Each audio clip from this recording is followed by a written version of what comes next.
video is magsusurvive kami sa tuktok ng bato na ito na naka-diaper.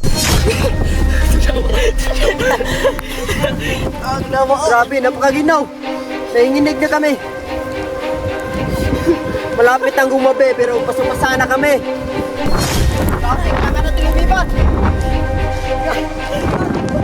Lipat tayo. Grabe.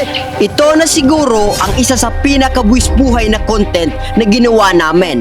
Dahil kailangan naming manatili sa tuktok ng bato na ito ng isang araw. Pero bago kami makarating sa tuktok ng bato, ito yung mga pinagdaanan namin. So ngayon nagsimula na kami sa aming paglalakad. So medyo malayo pa guys galing dito. Yung aming pupuntahan na pinakamataas na bato dito. So ngayon sa tarik dito guys nahihingal ako. Hindi pa kami nakaabot ng kalahati. Nagpatuloy pa rin kami sa aming paglalakad hanggang marating namin ang tapat ng pinakamataas na bato. So ngayon guys, patuloy na kami sa aming paglalakad. So malapit na kaming makarating sa aming pupuntahan na bato. So yan yung bato na aming pupuntahan, ganyan kataas. Ganito kataas ang aming aakyatin na bato. At hindi namin alam kung anong mangyayari namin sa itaas. So grabe guys, yung daanan dito is medyo maputik dahil sa dulot ng pag-ulan ng ilang araw. So buti na lang ngayon guys, hindi pa umuulan. So yan yung kinatatakutan namin mamaya, yung umulan. At hindi pa dito nagtatapos yung aming paglalakad. Dahil kailangan pa naming dumaan sa napakatarik at napakahirap na daanan ito. At ito ang pinakamahirap at pinakadelikadong daanan dito sa lahat, ang mga batong ito. So ito yung pinakamahirap sa lahat guys. Yan. Yung bato na yan, yan yung aakyatin namin. Ito ang isa sa pinakadelikadong daanan dito sa lahat. Dahil sa isang pagkakamali mo dito, pwede kang mahulog. Gusto ko lang ipaalala sa inyong lahat guys na wag nyo po itong gagayahin. Dahil napakadelikado ang ginawa namin ngayon.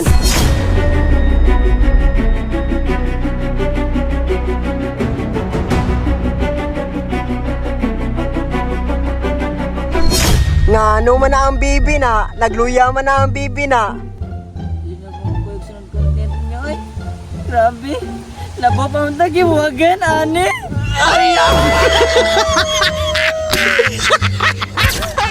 Nagpatuloy pa rin kami sa aming pag-akyat hanggang sa wakas, nandito na kami sa tuktok ng bato na to. At oras na para mag-diaper na kami. So ngayon guys, nalalagay na nag-diaper yung mga bata.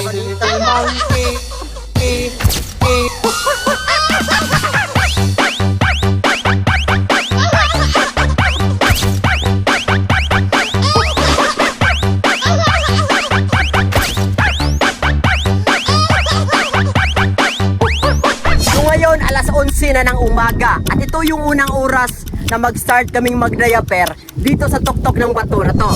Ngayon lang kayo nakakakita na nag-diaper habang nagluluto. Paalala ko lang, ang challenge na ito ay hindi palakasan. Kapag hindi na kaya ng katawan nyo, pwede kayo mag-quit or mag-surrender. Okay ba tayo dyan? Okay. Base sa aking pagsisiyasat, ang batong ito ay tinatawag nilang Batugang Banog, na kung saan dito dumadapo yung mga malalaking ibon. So ngayon guys, oras na para kumain na kami.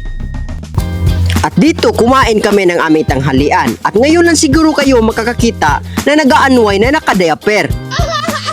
Anong masasabi mo sa ating ginawang challenge ngayon? Para na tayong mga sinuunang tao na walang damit. Ang kaibahan lang, sila nagbahag, tayo nakapawis. Habang tumatagal kami dito sa itaas ng bato, lalo namang lumalamig. At akala namin ahas, insekto yung kalaban namin dito. Pero ito pala. Malakas na ng hangin dito sa taas.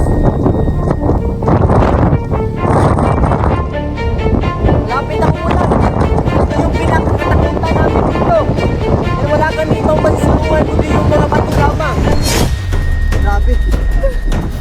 Grabe, na-atake na kami dito ng ulan. Grabe, napakaginaw. Wala kami ibang masisulungan.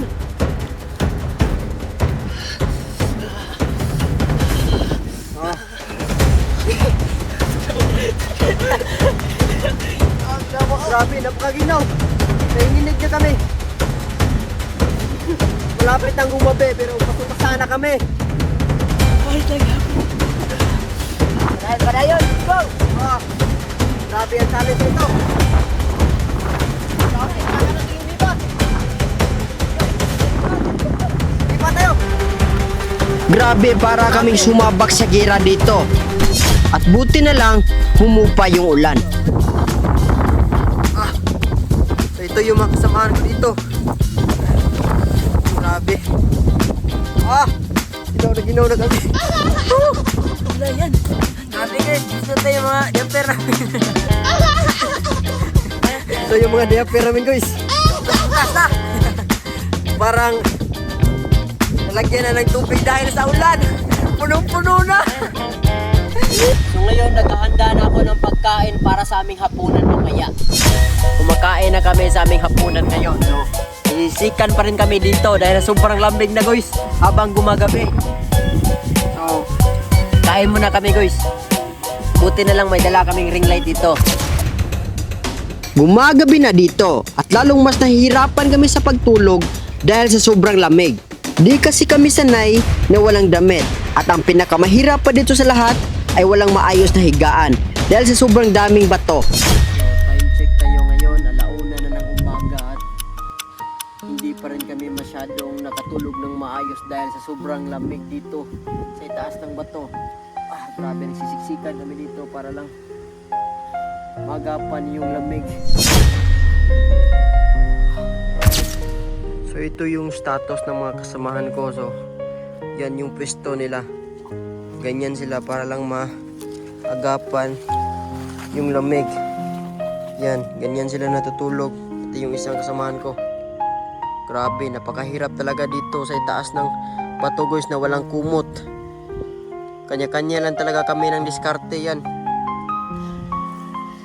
Grabe talaga. Nakakaawa pero ayaw pa rin nilang mag-quit.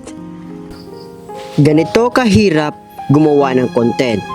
Kaya kung gusto nyo ng mga ganitong klaseng video, huwag nyo po kalimutang i-share ang video namin. Dahil sa bawat pag-share nyo ay nakakatulong kayo sa amin. At sa wakas, umaga na. So ngayon, kumain na lang kami ng biplop at rebisco dahil hindi kami makapagsaing dahil wala na kaming tubig. Yan, wala na kaming tubig kaya ito lang yung kinain namin. Time check, alas 11 na ng umaga. At sa wakas, natapos na namin yung challenge. Papa! Unsa man? Papa! Unsa ba? Kalipang ko.